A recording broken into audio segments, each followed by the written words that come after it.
पाऊण. तर आपण शिकणार आहोत 1 रुपया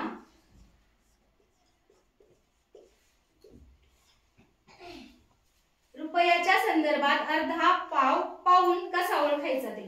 आता पहा बरं का, हा 1 रुपया आहे समजा. हा काय आहे? 1 रुपया. आणि या 1 रुपयाचे आपण 4 भाग करून घेतले. 1 रुपयाचे आपण किती भाग केले? 4 भाग. आता ह्या प्रत्येक घरामध्ये आपण 25 पैसे, 25 पैसे, 25 पैसे आणि 25 पैसे ठेवले. बरोबर. हा 1 रुपया तयार होण्यासाठी प्रत्येक घरामध्ये आपण 25-25 पैसे ठेवले. तुम्हाला माहिती आहे 100 पैसे म्हणजे 1 रुपया. मग ह्या 1 रुपयाचे आपण 4 भाग केले. किती भाग केले? 4. ह्या प्रत्येक भागाला आपण म्हणलो पाव. ह्या प्रत्येक भागाला आपण काय म्हणलो? पाव. मग पाव रुपया, पाव रुपया. आता पाव रुपया म्हणजे किती झाले मग? 25 पैसे. किती झाले?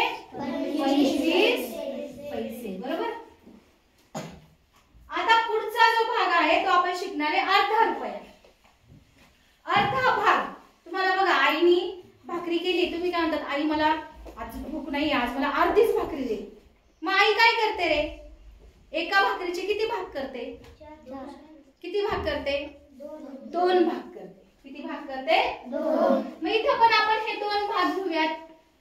अर्धा म्हणजे पाव अधिक पाव, पाव अधिक पाव.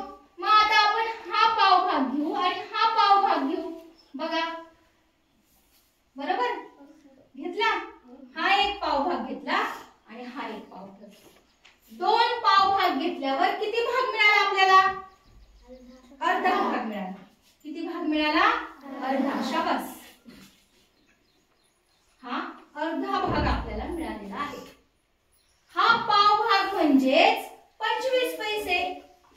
हा पाव भाग म्हणजेच 25 पैसे आणि परत हा पाव भाग म्हणजेच 25 पैसे. किती झाले दोन्ही मिळून? 25 पैसे आणि 25 पैसे किती झाले? 50 पैसे. यालाच आपण म्हणतो अर्धा रुपया. काय म्हणतो? अर्धा रुपया. लक्षात आले? 50 पैसे यालाच आपण म्हणतो अर्धा रुपया. पाव रुपया आणि अर्धा रुपया याला काय म्हणतो आपण? अर्धा रुपया. बरोबर. आता पाऊण शिकण्यासाठी काय करायचं बघा. हा एक पाव भाग घेणार, हा एक घेणार आणि हा एक घेणार. 3 भाग आपण जर उचलले, पाव, पाव आणि पाव, आपल्याकडे काय होणार आहे मग? बरोबर. काय होणार आहे? मोठ्याने सांगा. पाऊण होणार आहे. मग आता पहा, पाव, पाव आणि पाव. बरोबर. बरोबर आहे. पाव, पाव आणि पाव.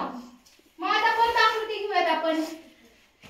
हा पाव भाग आला, त्याच्यानंतर हा पाव भाग घेऊयात, त्याच्यानंतर इकडचा पाव भाग घेऊयात. 3 भाग घेतले. 1, 2, 3. काय झालं मग आता? हा कोणता भाग झाला सगळा संपूर्ण? पाऊण भाग. किती भाग झाला? पाऊण भाग. किती भाग झाला? पाऊण भाग. मग मला सांगा पाव भाग म्हणजे किती पैसे होते? दुसरा पाव भाग म्हणजे किती पैसे? तिसरा पाव भाग म्हणजे किती पैसे? 25 पैसे.